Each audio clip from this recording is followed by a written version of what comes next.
One of the hardest things to do after you experience narcissistic abuse is learning how to feel safe in your body again. And you might feel really good for a while. You might have some days or weeks that are symptom free. And then all of a sudden, something will happen to trigger you. And when you get triggered, it could be anything. It could be that you lost a game of basketball, or that you didn't get the promotion that you wanted. It could be anything. And it triggers you, and then all of a sudden you feel like you're missing the narcissist. You start to think about them, you start to get depressed, and it just feels like you're going on this downward spiral. And you may be wondering, why is it that I feel like I'm at square one again? Why is it that it feels like they just left yesterday when I was doing so well? And there's a really good reason for this. And when you understand this, it helps you to better deal with those situations as they arise. And if you're new to this channel, my name is Ken. I'm a narcissistic abuse survivor. I'm a 25-year veteran, 25 years of active combat in a narcissistically abusive relationship. And I'm also an educator and a coach. So if the content here resonates with you, the only thing I ask is that you subscribe to this channel and share this message. And so when it comes to feeling safe in your body again and going through those experiences where, as long as life is going well, as long as things are going well in your life, and you're not experiencing any real turbulence, then that recovery process can start to feel linear to some degree once you get out of the woods, the real thick of it. But then when you hit a bump in the road, when something happens that you didn't anticipate and that just triggers you, it can feel like you're downward spiraling right back to that place where you were when the narcissist first left. And here's the reason why. When you're in that abuse cycle with the narcissist, you experience the idealization stage of the relationship. And that's where they're doing the love bombing and all of that stuff, giving you the attention, giving you the affection.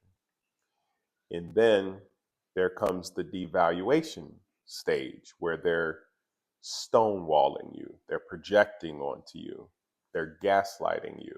There may be a smear campaign, all of these different things that they do that are part of their cycle. It's a part of their disorder. It's how they operate, it's how they function. It's their attempt to try and take control of the environment around them so that they can protect their fragile, fragmented ego. But you're the one who suffers as a result of their deficiency. And when you're going through that cycle with them, over time, especially if you were in that relationship with them for some years, or some of you some decades, what happens is the idealization phase of the relationship gets shorter, and the devaluation stage of the relationship gets longer. But all throughout the duration of that relationship, you're going through those cycles: idealization, devaluation, discard, hoover. And you may not even have been aware that you were going through many cycles of that all throughout the relationship, but you do.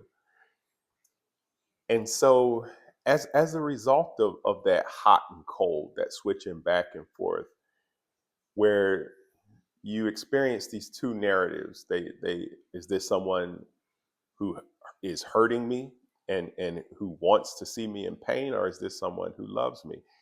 And you oscillate back and forth. What's happening throughout that process is your body is being conditioned. It's being conditioned.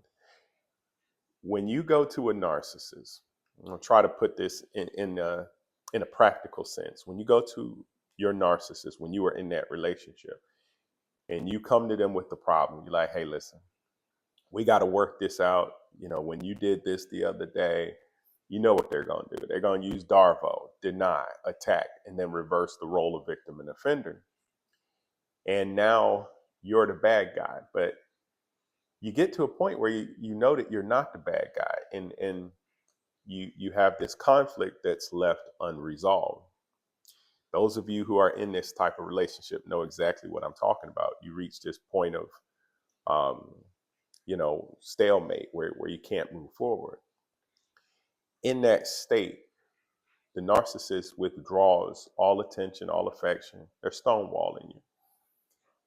You know that you have a legitimate need. You know that you have a legitimate concern that they're not acknowledging.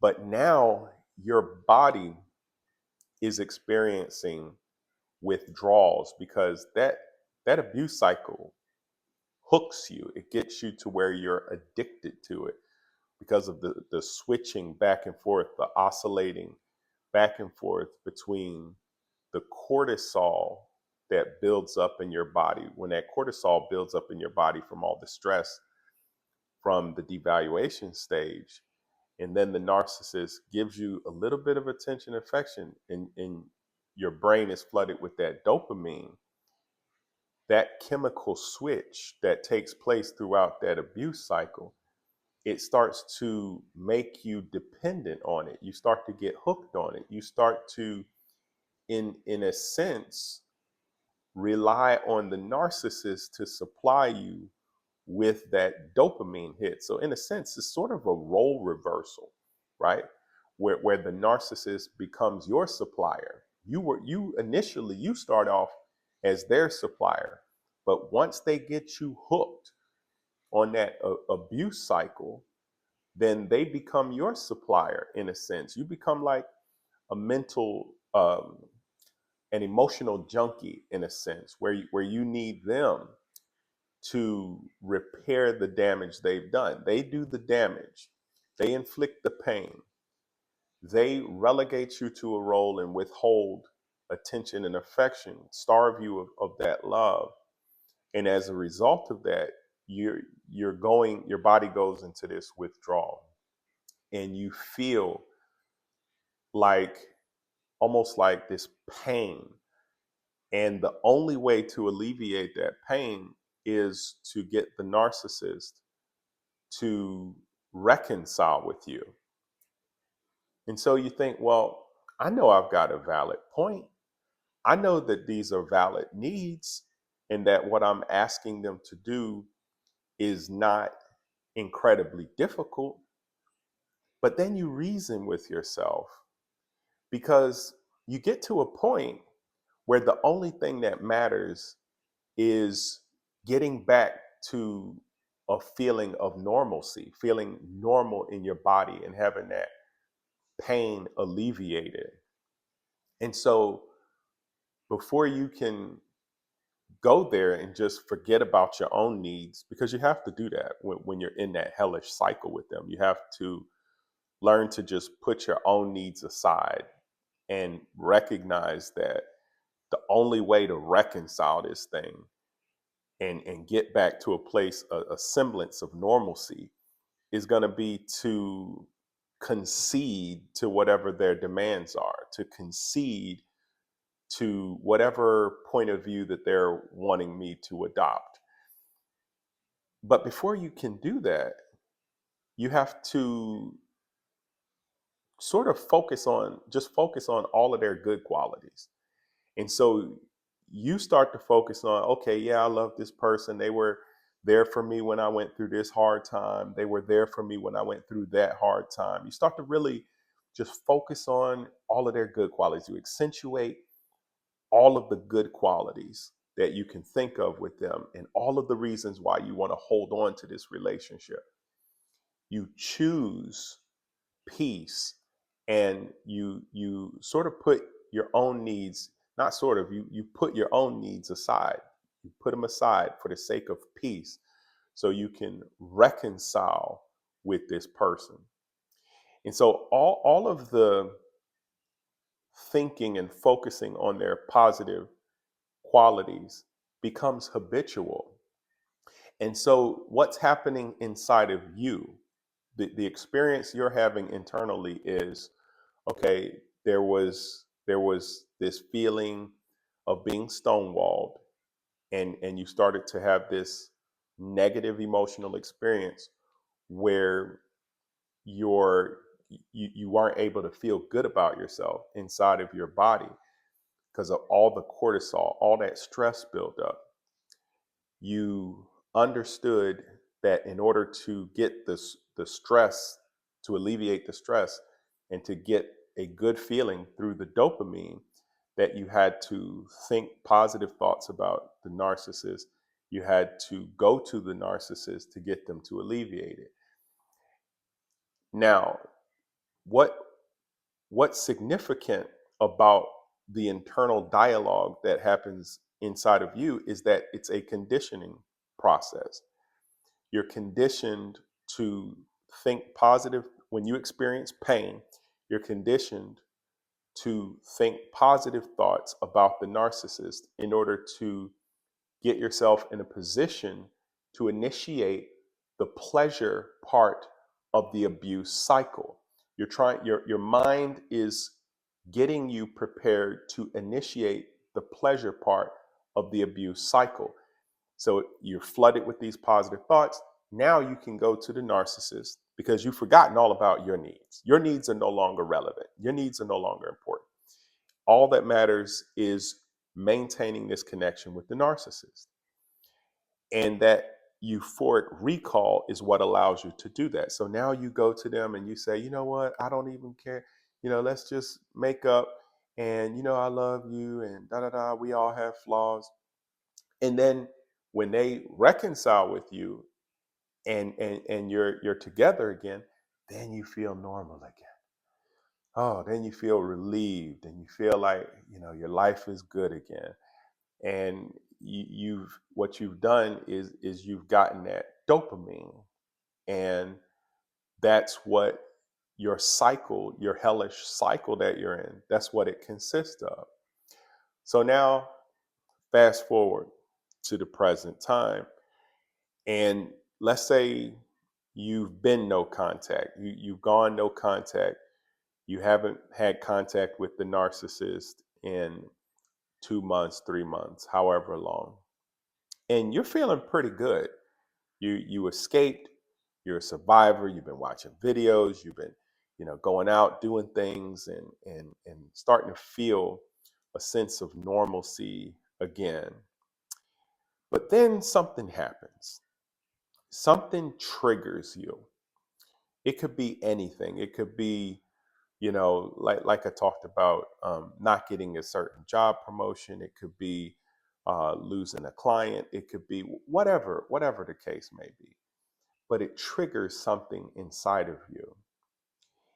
And that trigger, where you experience that emotional pain, may trigger your need to try and initiate the pleasure part of the abuse cycle all over again.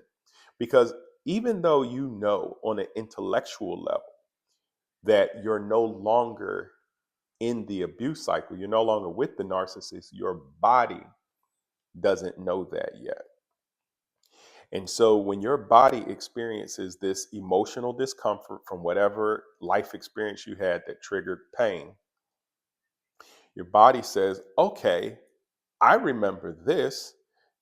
And you start to associate that pain with the negative part of the abuse cycle, which makes it feel like you're downward spiraling, like you're going back to the point where you were in that hellish cycle, and you felt really terrible, and you just felt like this is going to last forever. And it's like you're reliving the experience of being in that relationship, that hellish relationship with the narcissist. And you don't understand why you feel this way and why this seemingly, not so difficult, not so traumatic event has triggered such a deep reaction.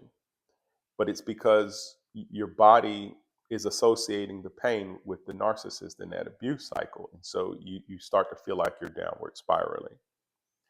And then as a result of that downward spiraling, your brain says, because it's been conditioned, when there's a downward spiral, okay, so to get out of this spiral, to get out of this hole, what I need to do is reconcile with the narcissist. I need to initiate the pleasure part of this cycle of abuse. And how do we do that? The way we do that is by flooding the brain with good memories about the narcissist. All day, let's focus on the good qualities. Let's focus on why this relationship is important to me. And before you know it, you have this euphoric recall, you have this cognitive dissonance, and you're wanting and you're thinking about, well, maybe I could just reach out, maybe I could just do that. And so when you're at that place, you didn't backslide. You haven't started back at ground zero. What's happening is a trauma response. You're having a response to the trauma that you've endured, the trauma that you've survived. And the first thing that's important for you to do is to recognize that that's what's happening. And once you recognize that, you're able to stop, okay, and recognize what's happening and take a deep breath. You want to learn how to manage your breath. Take a deep breath in through your nose and then exhale out through your mouth. And then position your body.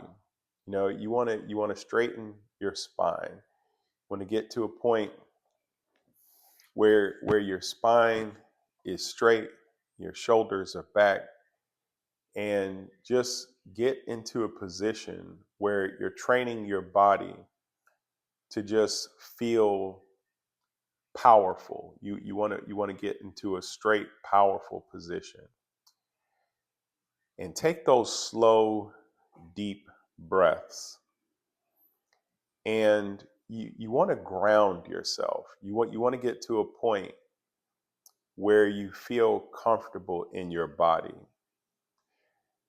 And so to ground yourself, what you want to do is touch some of the things that are in your environment.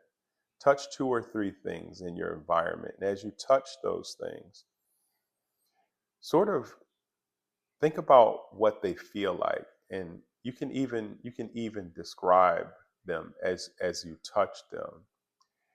And what you're doing is you're getting yourself grounded in the present moment. After you touch 3 things and you describe those 3 things, pay attention to the sounds around you. Pay attention to what you hear and see if you can hear 2 or 3 things. And as you do this, be mindful of your breath. You want to slow down the breath. You want to take deep breaths. Inhale through your nose and exhale through your mouth.